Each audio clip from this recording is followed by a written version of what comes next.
এটা একটা অনেক আপনাদের সংবাদ মাধ্যম সেটা খুব বীরত্বের সঙ্গে প্রচার করছেন যে এটা অমুক হয়েছে, ডিম থেরাপি ইত্যাদি ইত্যাদি। কারুর এক মাঘে শীত যায় না, বুঝলেন? এক মাঘে তো শীত তো যাবে না, কিন্তু মুশকিল হচ্ছে কারোর বিরুদ্ধে যদি কোনো অভিযোগ থাকে, নির্দিষ্ট অভিযোগও থাকতে পারে, তার বিরুদ্ধে কমপ্লেন হোক, পুলিশ তাকে যা যা ব্যবস্থা নেওয়ার, আপনাদেরই পুলিশ, সেন্ট্রালের এজেন্সিগুলো আপনাদের, রাজ্য পুলিশও আপনাদের, কিন্তু সেখানে একেবারে অর্গানাইজ করে একটি ব্যক্তি, সে তখন নিরস্ত অবস্থায় এবং কাস্টডিতে অবস্থায়, অনেককে এমন ভাবে আক্রমণ যখন করা হচ্ছে তখন তারা কিন্তু পুলিশ কাস্টডিতে, কোর্টে ঢুকছেন, কোর্ট থেকে বেরোচ্ছেন, বা থানায় ঢুকছে, থানা থেকে বেরোচ্ছে, এই সময় যে আক্রমণগুলো করা হচ্ছে এটা কি খুব বিরক্তের। কোনো একজন ব্যক্তিকে অর্গানাইজ করে 8-10 জন গিয়ে ডিম ছোড়া, সেটা দেখে মজা পাওয়া, আমার মনে হয় এর মধ্যে একটা আপাত একটা দুরন্তপনা থাকলেও এই ধরনের সংস্কৃতিটা ঠিক নয়। কলকাতা হাইকোর্টে যদি বিষয়টায় হস্তক্ষেপ করে থাকেন বা খোঁজ নিয়ে থাকেন, সে তো ভালো কথা। শ্রমিক ভট্টাচার্য বলছেন ডিম ছোড়াকে উনি বিরাজমান বলছিলেন এটা বিজেপি সংস্কৃতি নয়, আপনি বলছেন ডিম যারা ছুটছে তারা এগুলো বলে কোনো লাভ নেই। শ্রমিক ভট্টাচার্য ভদ্রলোক, সুন্দর কথা বলেন, সুস্থ ভাবনা চিন্তার। শ্রমিক ভট্টাচার্য বলে যাচ্ছেন আর অন্য লোকেরা সেই কাজটা করে যাচ্ছে এবং পুলিশ সেগুলো ব্যবস্থাই নিচ্ছে না। তো সুতরাং শ্রমিকবাবু খুব ভালো বললেন যে কথাগুলো তার লোকেরা শোনে না। শ্রমিকবাবু খুব ভালো বললেন যেটা এলাকায় এলাকায় ইমপ্লিমেন্টেড হচ্ছে না।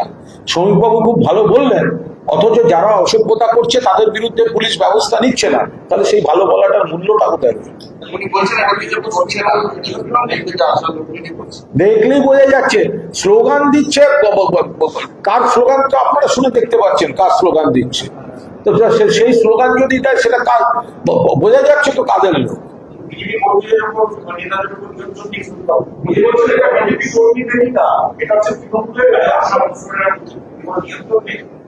শ্রমিক ভট্টাচার্য সুস্থ চিন্তা বাহক হয়ে উনি যে এই ডিম বা অমুক এই অশান্তিগুলোর বিরুদ্ধে বিবৃতি দিয়ে চলেছেন, তার কোনো প্রতিফলন গ্রাসরুটে পাওয়া যাচ্ছে না। সবচেয়ে বড় কথা, উনি যদি বলেন যে এটা বিজেপির কেউ নয়, তাহলে পুলিশ ধরছে না কেন, তাদের এগেইনস্টে কেস দিচ্ছে না কেন? ধরা যাক শ্রমিকবাবু বললেন যারা করছে তারা বিজেপির কেউ নয় বা অতিনব্য বিজেপি, তো যারা পুলিশ কাস্টডি, আচ্ছা বলুন দেখিনি, পুলিশ কাস্টডিতে থাকা অবস্থায় ডিম মারছে, থানায় ঢুকতে, থানা থেকে বার করতে, কোর্টে ঢুকতে, কোর্ট থেকে বার করতে, অনেক তো পুলিশ কর্মীর গায়ে ডিম লাগছে। পুলিশ কেন কেস করছে না সেটা ধরছে না যে পুলিশ কর্মীর আক্রমণ হচ্ছে, তাই পুলিশ কর্মীদের গায়ে ডিম পড়ছে, তার ইউনিফর্মে ডিম পড়ছে। তাহলে দাঁড়িয়ে দেখছেন কেন? যারা ডিম মারছে কেন ধরছেন না তখনই? শ্রমিক ভট্টাচার্য, আমি আবার বলছি, সুস্থ চিন্তার ভদ্রলোক, কিন্তু উনি যেটা বলছেন আর বাস্তবে যেটা ঘটছে এই দুটোর মধ্যে কোনো সামঞ্জস্য নেই।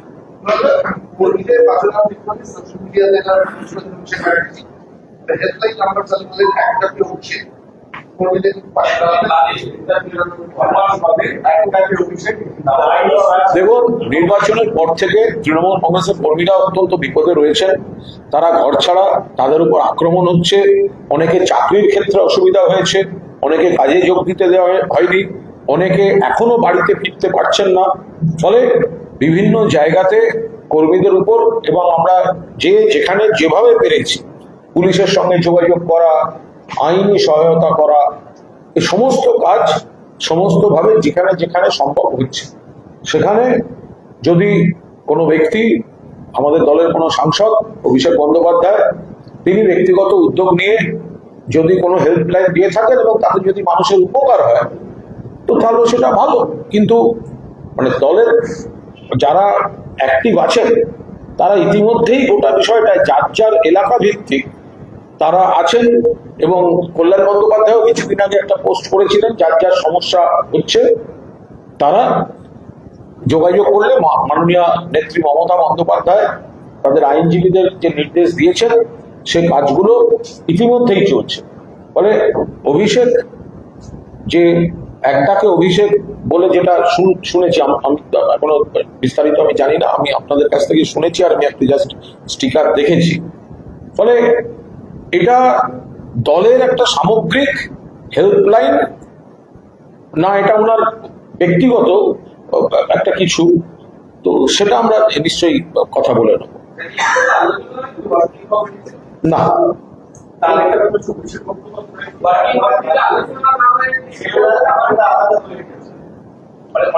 দেখুন এগুলো দলের অভ্যন্তরীণ বিষয়। এবার মমতা বন্দ্যোপাধ্যায়, শেষ কথা, মমতা বন্দ্যোপাধ্যায়কে দেখেই মানুষ ভোট দিয়েছেন, মমতা বন্দ্যোপাধ্যায়ের জন্যই দল তৈরি হয়ে এত সফল হয়েছে। আবার দলটাকে যে ঘুরে দাঁড় করানোর চেষ্টা, সেটাও মমতা বন্দ্যোপাধ্যায়ের নেতৃত্ব এবং তার মুখকে সামনে রেখেই এই দল ঘুরে দাঁড়ানোর, মানুষের পাশে থাকার এই প্রসেসটা চলছে। আমি আবার বলছি, অভিষেক আমাদের দলের সাংসদ, তিনি এটা ব্যক্তিগতভাবে যদি করে থাকেন ভালো, যদি সেই ফোন করে এত কর্মী যদি তাতে কোনো সাহায্য আইনি পান ভালো। কিছুদিন আগে কল্যাণদাও করেছিলেন, আমরাও যথাসম্ভব যে যার এলাকায় আছে তারা, আমরা ঘটনাস্থলে যাচ্ছি, থানায় ছুটে যাচ্ছি, পুলিশকে বলছি। আমি তো এই রোববারও সন্ধ্যাবেলা 2টো থানায় গেছি। তো ফলে সবাই যেরকম যা চেষ্টা করছে সেটা ভালো, তবে এটা দলের একটা সামগ্রিকভাবে দলের কেন্দ্রীয় হেল্পলাইন না, এটা অভিষেকের ব্যক্তিগত কোনো উদ্যোগ। আমি যেহেতু জানি না, আমি না জেনে আমি মন্তব্য করবো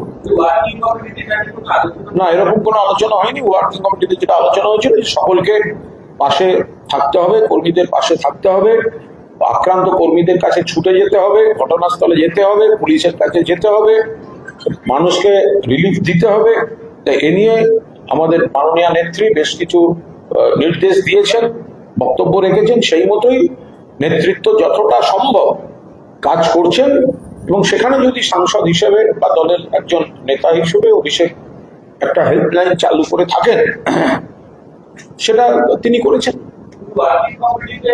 আলোচনা হচ্ছে না,